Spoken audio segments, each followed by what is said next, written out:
As I stand here musing,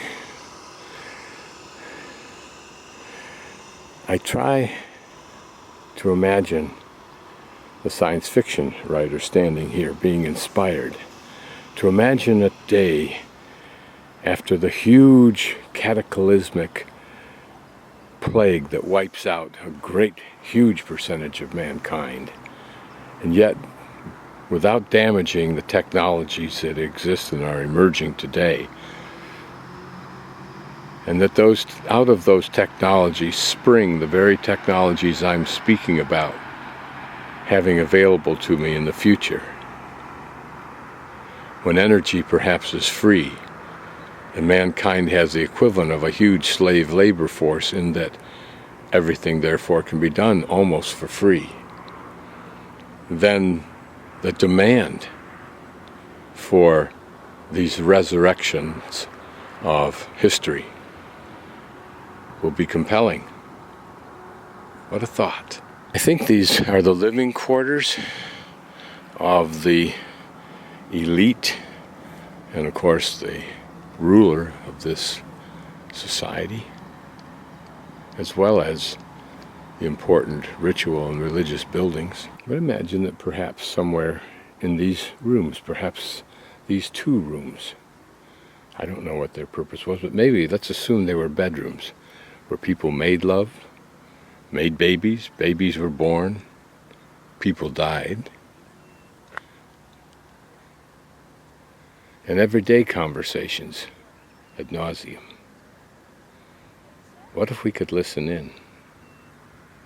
Is this an original wall? And if so, why this stone placed here, and why those two devices used to lock in something else? For some reason, the French are all over this area as travelers. And here in this little small room,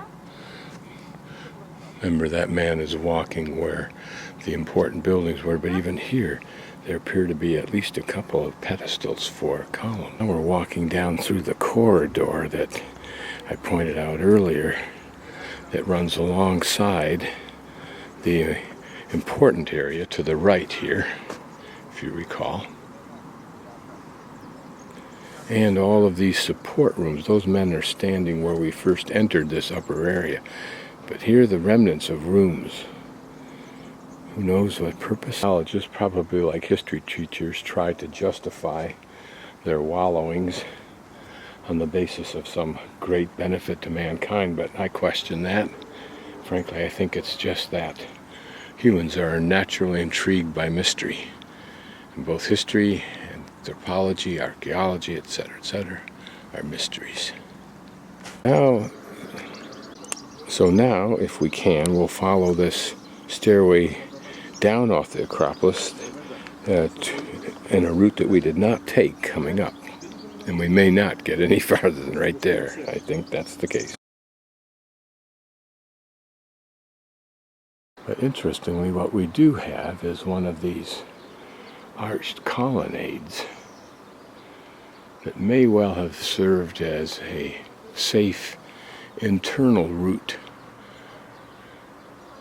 And it gave access, I'm guessing, to that second plateau between the upper and the outer defensive walls down there, as well as here. But it also looks like we can't get down there to see, but it looks like these are a series of openings going out. So maybe they provided protected access to other defensive positions on these walls. So it also came out here, a defensive wall, and there the defensive wall for that upper portion, to this area here. So I'll now exit the way we came up along this, what would have been a magnificent entryway into the upper citadel. And I want to explore the north section just briefly, and then perhaps walk around here if I can. These are first gated communities. I always wonder, standing just outside this gate, what these holes would have been for. Now, some of these are natural, but I'm not sure about that one. I'm not sure about that one. So we're not given access to the perimeter immediately within the grounds. But I thought I'd shoot this on the way down, and Here you get an idea of how close you are to grade, now filled with orange trees. This is that exit we saw at the northern outcropping, if you will, that we looked at first. It had the drop off, and it does have a drop off. Looks like it always had a drop off. And there's that wall, and it looks like we can see that cavity. We'll get around the corner a bit and we can see better. So no, I was incorrect. That's not visible from outside, at least not here so far, nor are any of those other two openings. Here you can see the men are still working on something. They just had a large kind of T-square, if you will, L-square really. I heard them working with a saw and chipping earlier, so maybe they're continuing to try to restore it, although in a very slow, haltering way, which unfortunately is probably necessitated by Greece's economic woes, although probably a lot of work on these places is done by foreign archaeological societies with Greek compliance. Okay, now we're looking at what I think may be that large entrance area, possibly, or even the smaller ones, I'm not sure. Can't also tell if that's a larger, almost building-like structure, or if that's just what it appears like from this distance, as rocks have fallen away from the two different sides. Also don't know for sure that that was an ingress and egress site. Just kind of looks like it from here with a little window on top, but that's as seen from quite a distance away using this telephoto. Now using digital telephoto, we'll go in a little bit closer if we can. Well, that certainly looks like an opening, doesn't it? Yes, it is. You can see by that lintel stone on top, it was an opening. That just an opening in the wall, but so this was something here.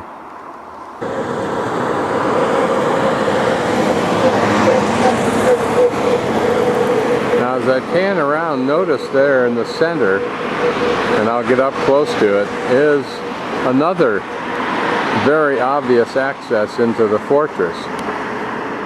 And it looks planned. We can see that there's a gap at the top, although I didn't see that gap from the top.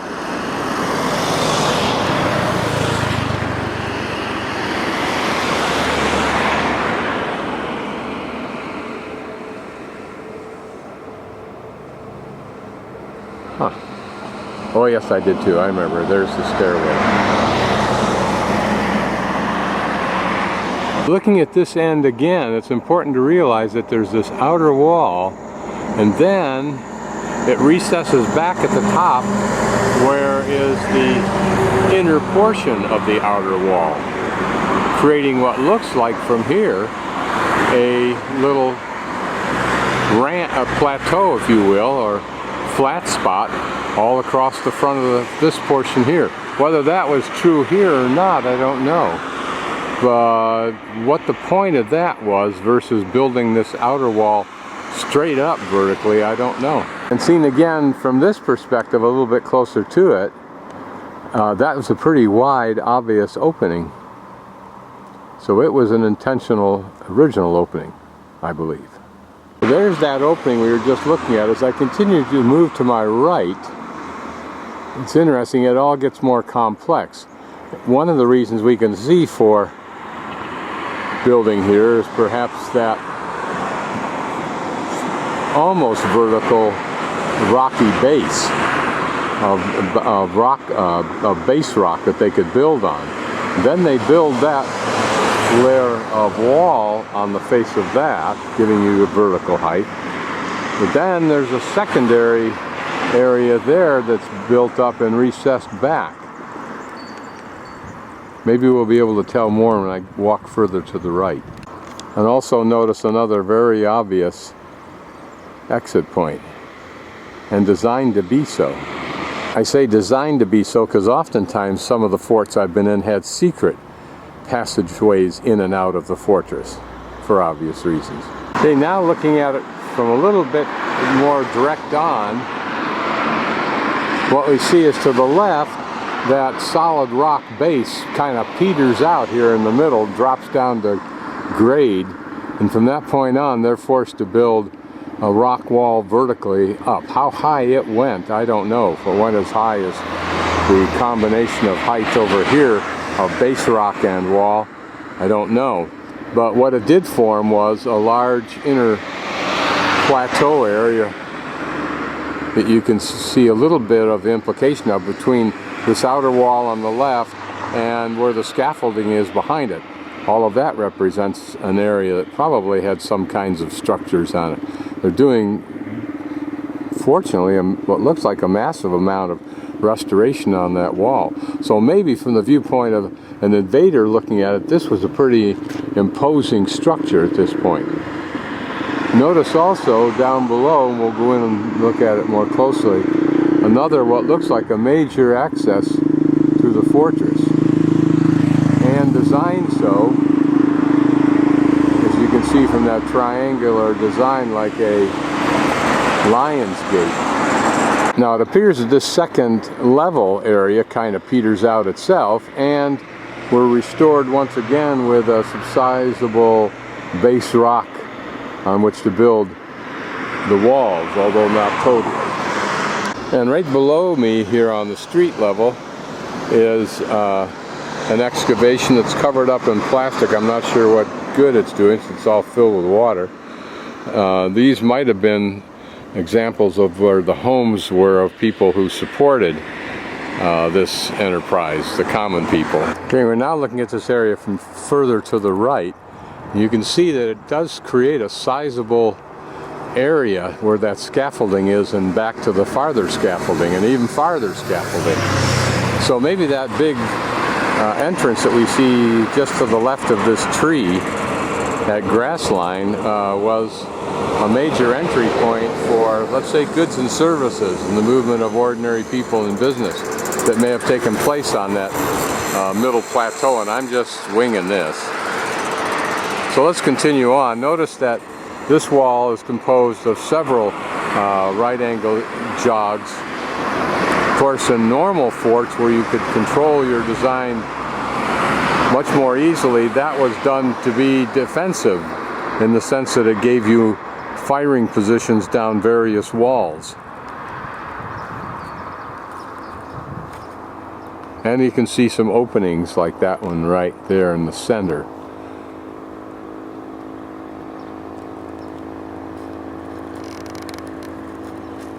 So it looks like we're getting pretty much down to the end. Now I think where I was videoing last from up on top, well not last, but where I was videoing in this direction was up where that fence line is, if that helps orientate me. Just for continuity, I'll shoot through this fencing, because I have no alternative, to show the full sweep of this fortress.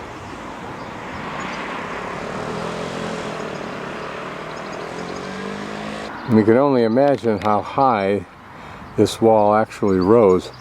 Notice these stones don't look quite as large. Well, some of them do, the cornerstones do. But these stones don't look as large as the ones we initially saw. Maybe this was because it was a later development and resources weren't as available for large stones. I don't know.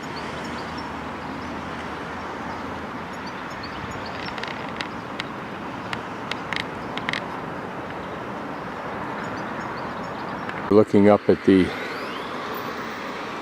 southeast corner and looking back down along our wall.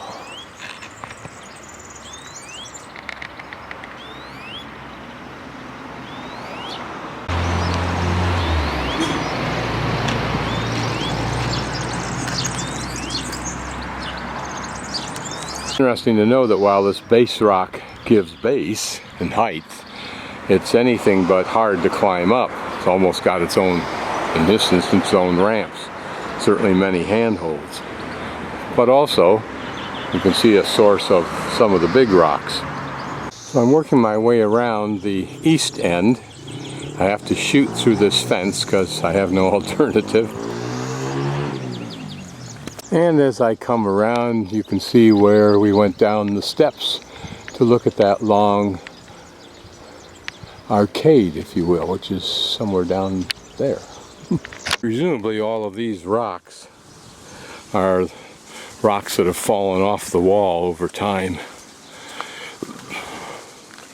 So now we're skirting the northeast corner of the east end, and there through the trees you can see the large rocks wall right where the entrance was. In fact, that may be the entrance right there to the left of those trees and to the left in the shot now.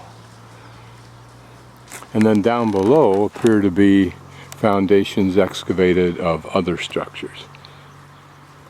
And just to continue for continuity's sake, we've now come around the northeast corner of the east end, and we're now working our way from east to west across the north side, which is the side in which we walked up that roadway between the high walls and approached the main entrance to the upper citadel. Standing on a rock, I have a slightly better view. That's the large wall we walked to the right of, going up the main road through the main entrance into the citadel. And again, notice that vertical line. And this is where we actually entered into that northern portion, and that's it. They're a small but very pretty church. It's not old, but it's pretty. There's some very nice features like that little tower with its balcony. And lovely porch roof woodworking. That you have to applaud.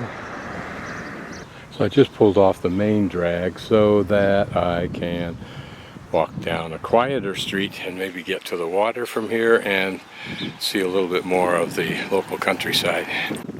Once upon a time, somebody leveled all this off, this shoreline, for lack of a better term, waterfront I suppose, but it's left fallow, as are so many projects and land in Greece that I see. At any rate, I'm at the beach for whatever that will be worth. And what it's worth is what I fear it will be worth in all countries like this. Trashed up. I'm guessing that the Mediterranean has a tide, as indicated by these different levels of debris that are deposited here. But we'll walk down to the shore and see what there is to see. Hear how far I can get without sinking deeper into the mud. It's not too bad right now. Not too bad at all. Now it's starting to get icky, so I see no point in being in it, so I'll get off it. Decided to walk this railway since I don't want to walk the narrow road and don't want to walk in the mud and the slough and the garbage of the shoreline. Apparently an old narrow gauge railway. There are 3 or 4 cars abandoned on the track in the center of town as a chunk of nostalgia and a paintboard for graffitiists.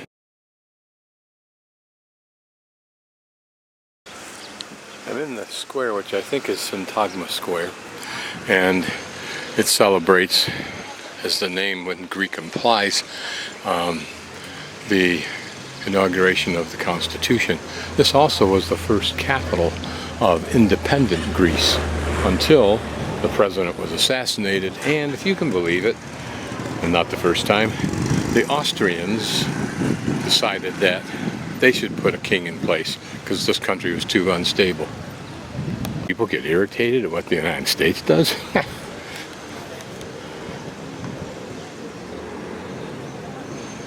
One of the fun things about hanging out in a small town for 4 days is you get to know the town a little bit. So even within a day or so, I was able to pretty much wander almost anywhere around here and know where I was. You can actually kind of self-delude yourself into believing that you're one of the locals. but you get a feel of how it might be to live in such a town. I think that's where some of the fun comes from. Also, when you consider these 4 days totally unique versus what I would have been doing if I were in Arizona for these 4 days, or Jackson. He thinks there's been a wedding. I'm not exactly sure where the bride and groom are, or maybe they have not yet exited. Thinking that may be the city hall.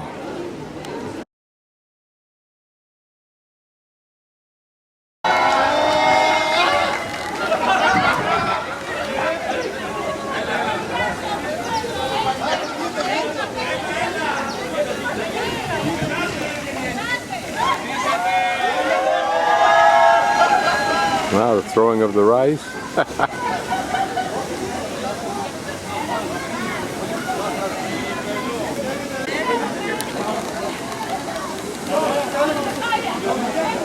think they're burning automobile roadside flares. Does the job. Although the bride and groom probably will have to be taken to the hospital for resuscitation. Not to mention the entire bridal party. There they are in the center.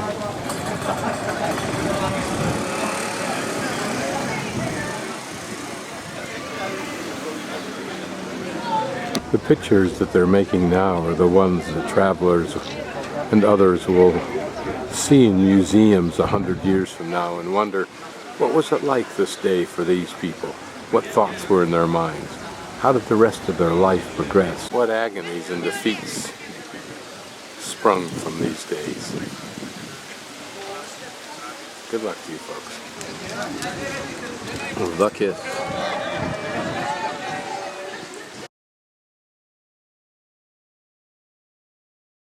I'm in the square outside the church that's just below my hostel, but I wanted to get some of the buildings in the square. Old buildings falling down, but they at least reflect the past, suggesting that these other buildings may be authentic, at least as to their original age. This is the church I pass en route to Byron Hotel, and that I see out my window. This apparently just gives us an idea of what the surface of the old building looked like. And here's the front entrance of the hamam. You can see that there was more to it, an archway curving over in the past, but he says that it's unfortunately about to collapse. Here in front of this old building is another fountain in much better condition, prettier, and there you can see what the grade originally was. Not much, just about a foot and a half maybe. And the water would have poured right out of there, maybe through a little pipe or something.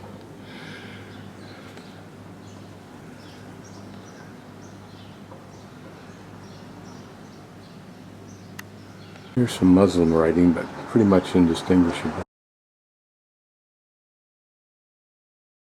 My last morning before I take the bus within about an hour or so, I wanted to get some elements that are on this big square again. Their fountain. Remodeled, obviously, that portion around it, but the pillar in the center with the pipe down below and a pipe up above, that I think is original.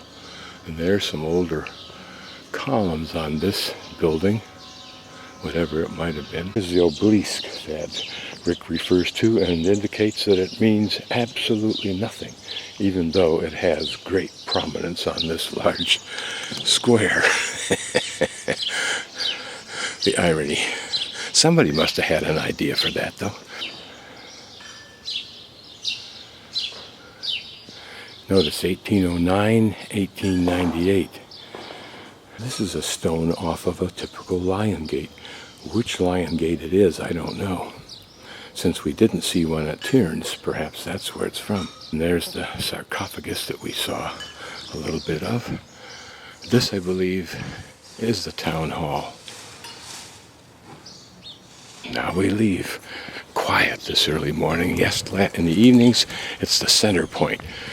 Parents bring their kids here to learn how to ride their bicycles, play with their new little bubble guns that They have, notice I said bubble guns, not gum. Folks sit in the cafes.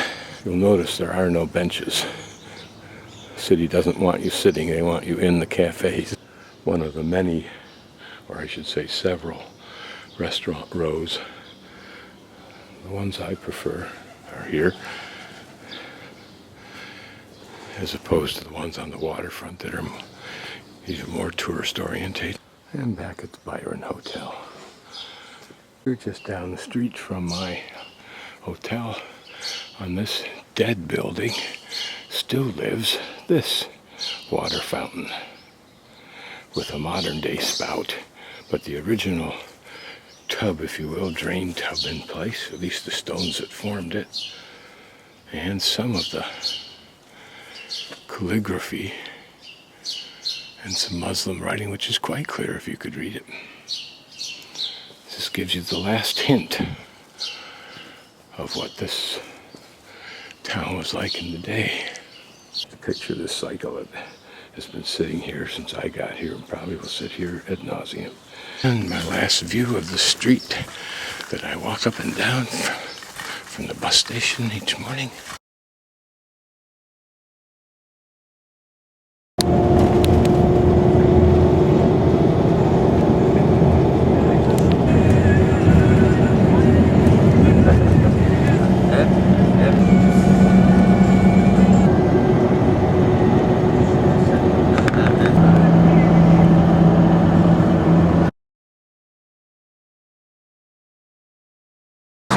This little church is literally buried under the front of the Kifissos Bus Station. I saw it just as we were driving in. I hadn't seen it before, so we'll take a look at it.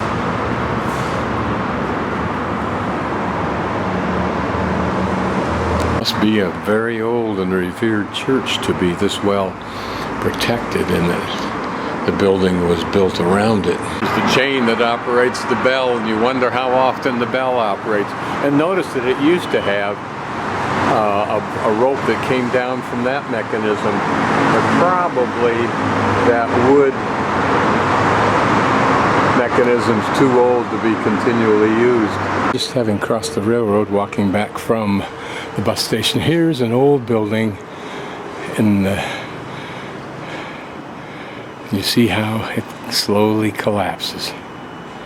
Notice up on this side there are two big chunks of brick and plaster just suspended by either rebar or some kind of cabling that held it in place in the first place. And the street's been barricaded off, but that's all.